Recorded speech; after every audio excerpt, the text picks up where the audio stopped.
استاد بادشاہ نہیں ہوتا مگر اپنے طلبہ کو بادشاہ بنا دیتا ہے۔ بھوکے مسکین کے پیٹ میں ایک لقمہ پہنچانا 1000 مساجد کی تعمیر سے بہتر ہے۔ غریبی میں بھی اپنا ایک مزہ ہے، یہ دکھاوے سے پاک ہوتی ہے۔ ان کا کس نے سوچا ہے جن کا مغرب کے بعد بھی روزہ ہے۔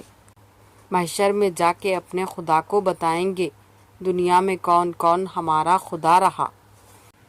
لوگ منتظر تھے کہ ہمیں ٹوٹتا دیکھیں، ہم ضبط کرتے کرتے پتھر کے ہو گئے۔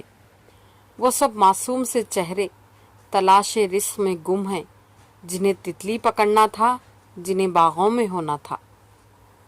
ہم اس غلط فہمی کے ساتھ مر جائیں گے کہ ہمیں یوم حشر صرف کلمہ، نماز، حج، روزہ اور زکوٰۃ کا ہی جواب دینا ہے۔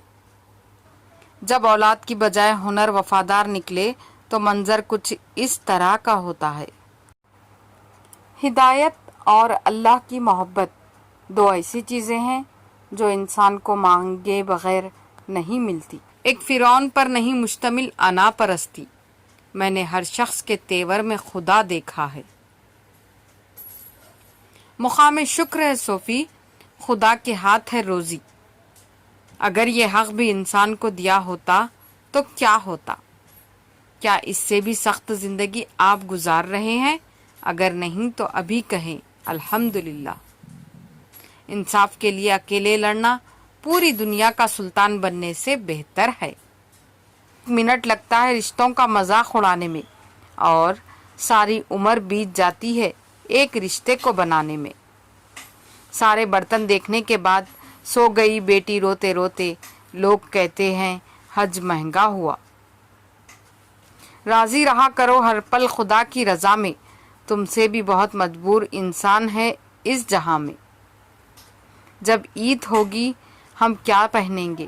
چاند سے کہہ دو ابھی تیار نہیں ہم خاک نشینوں کو راحت کا اجالا دے، کب ہم نے کہا تجھ سے سونے کا نوالا دے۔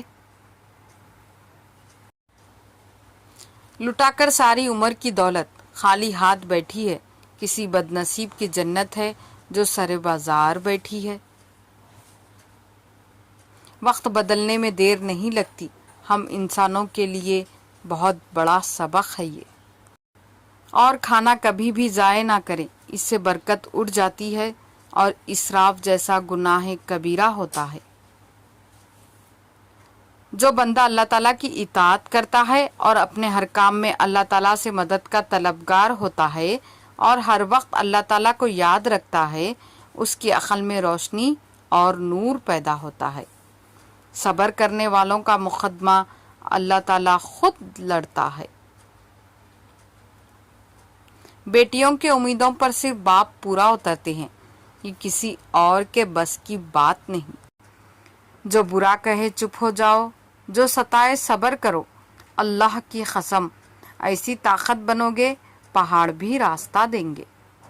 کسی کا دل نہ دکھاؤ، اس نے صبر کر کے اللہ پہ چھوڑ دیا تو تمہارے لیے مسئلہ بن جائے گا۔ ہم نفرتوں کے اتنے عادی ہو گئے ہیں کہ محبت بانٹنے والے کو بھی شک کی نگاہ سے دیکھتے ہیں۔ معاملات خدا کے سپرد کر دینے والوں کو کبھی پچھتاوا نہیں ہوتا۔